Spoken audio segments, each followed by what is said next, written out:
Captain America: Brave New World brings us into a new era for the Avengers. But unfortunately, while the film made bank at the box office, its reception among critics and audiences alike was not great. But what specifically went wrong with the film has been a point of debate. And it turns out the real problem is a lot deeper than many might have imagined. So what really went wrong with Brave New World? Let's take a closer look. One of the first culprits people often turn to when a superhero movie doesn't meet expectations is superhero fatigue. The idea that there have just been so many of these films coming out every year for so long that people just can't really get excited for yet another one. It can often feel like the studios have just run out of ideas, instead just rehashing the same handful of stories over and over and over again. Plus, with the sheer volume of films, it can feel like if you do finally come across one you're interested in, you'll have to first watch through 800 hours of prior films and shows just to be able to have any idea of what's going on. But this doesn't actually seem to be a big problem for Brave New World. Or at the very least, it's certainly not the main problem. While Marvel has been pumping out Avengers content at an astounding rate, it's been nearly a decade since Captain America got his own standalone film. This film seemed to be set up in a pretty great position. It's passing the torch to the next era, while still getting to utilize an already known and loved character to take up the mantle. Captain America: The First Avenger was a foundation for the universe to be built upon to Endgame. Now, Captain America: Brave New World is a foundation for the second phase of the universe to be built on. But it was also in this that the movie encountered another sticking point. Film 7's Steve Rogers was a very beloved character. His Captain America was the centerpiece of the Avengers, and we got to watch him grow and overcome obstacles small and large and galactic over the years. So it's no surprise that some would be unhappy about having to let him go, and to see someone else come in to take his place. But on the other hand, many were excited to see where things would go. Chris Evans himself was more than happy to pass the torch to his friend. This is one of those things where his excitement for me becoming Captain America let me know that he knew I could handle it. And many were more than willing to accept that things would just have to change after the events of Endgame, that it was time to move on to a new era. Endgame was called Endgame for a reason. It was the end of the game. There was no way to pick up from Endgame and keep building. This concern over taking over the title and duties of Captain America also plays out within the film. It's not just a smooth and easy transition for Sam, where everyone's super happy to see him take on the role. Just as Anthony Mackie has had to deal with in real life, Sam was confronted by a society who wasn't all in on him becoming the Captain America. Though how the film deals with this leaves a lot to be desired, as we'll discuss in a moment. Sam has to deal with feeling like he'll never be able to live up to Steve's legacy. He also, importantly, doesn't have superpowers, which makes his transition all the more difficult. But actually, this is a thread that Sam and Steve share. Steve wasn't born with powers either. It was his character that was his true power, and the super bits were foisted upon him. Sam too has to become super due to the circumstances he finds himself in. Passing the torch from Steve to Sam also allows Captain to be fit into our modern era in a new way. Steve was literally pulled out of another era, so while he is beloved, he also felt removed from everyday modern humanity in a way. Sam, on the other hand, is from our modern world, and so feels more grounded in our current reality, and so more relatable, or relatable in a different way because of that. To better understand the actual problem with the film, we need to take a closer look at that subtitle, Brave New World. The film takes its subtitle from Aldous Huxley's 1932 novel Brave New World, which took its title from a line in The Tempest by William Shakespeare. In The Tempest, sorcerer Prospero flees to a remote island with his daughter Miranda after being usurped by his brother. Prospero is jaded by what has happened to him, and in fact the rest of the story is set off by him conspiring to create a storm to crash his brother's ship onto the island so that he can enact revenge. But Miranda, having grown up only knowing the peace and safety of the island, is unaware of the treacherous nature of these new men and is excited at the prospect of widening her view of the world. She says, "Oh wonder how many goodly creatures there are here.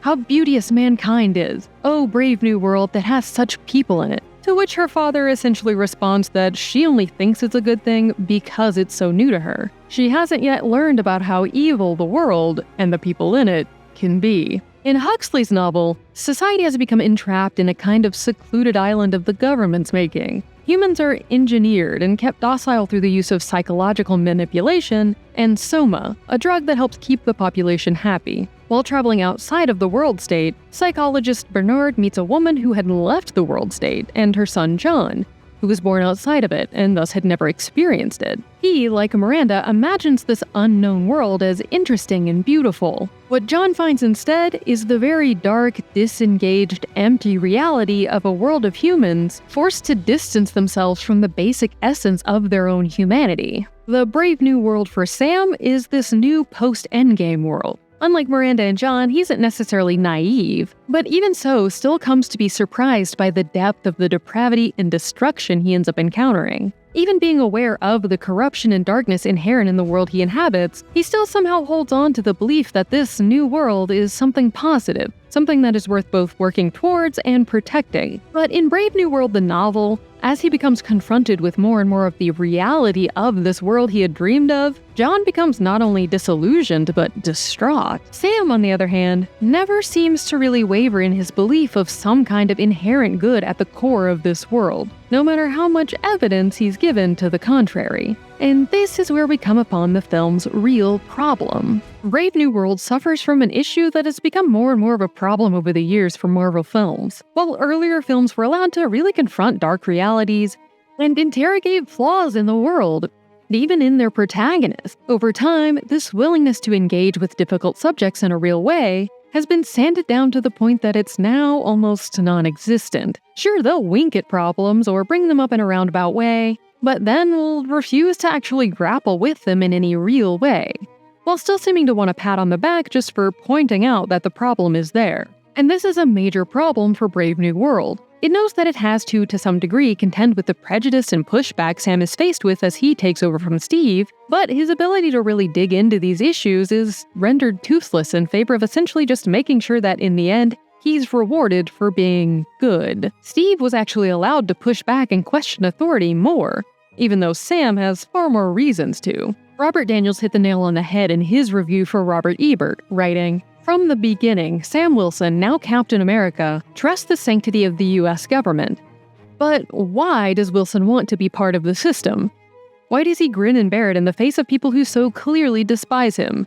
Is representation alone really the balm for a broken country? To fully approach these questions, the MCU would need to be something it's not: radical. Instead, this film series wants normalcy, to be everything for everybody. That misbegotten desire brings down Wilson, and makes this latest installment in cinema's longest-running soap opera its most out of touch yet. The perilous aspects of this brave new world that mirror our own are brought up, the racism, the power-hungry president, etc., but they're generally glazed over in order to not be too challenging or thought-provoking. Charles Plumore wrote in his review for The Verge, "While Brave New World's world-building seems promising at first, it all falls flat under the weight of its exceedingly muddled political messaging and rehashed plot points." Some try to make the argument that superhero films shouldn't be vehicles for this kind of discussion, but that's pretty ahistorical since superhero stories have been about dealing with these kinds of conversations since their very inception. Ross, the destructive president, obviously has a lot of parallels with our modern day.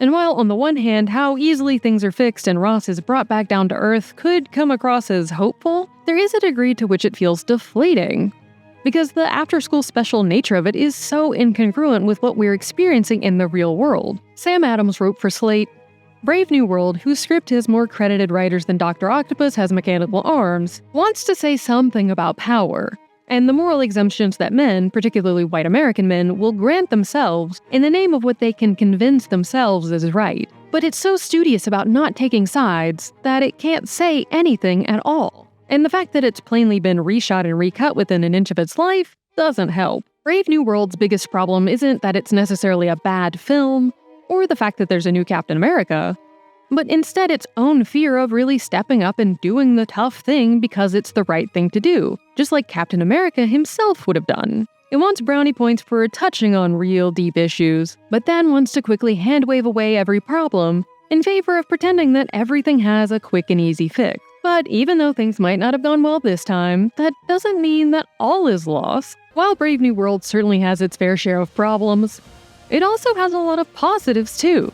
Anthony Mackie is of course great, and the action scenes are a lot of fun. The studio and filmmakers might have gone too far in the safe direction out of fear of scaring people away from this new era of the Avengers, but we can hope that moving forward they'll become more willing to truly explore and engage with the topics in a real way. Though, given the direction Marvel has been moving, that feels more and more unlikely. But that doesn't mean it can't happen. Sam Wilson deserved a better film to set him up as the new Captain America, so we're hoping that future outings give him the story he deserves. That's The Take. Click here to watch the video we think you'll love, or here to check out a whole playlist of awesome content. Don't forget to subscribe and turn on notifications.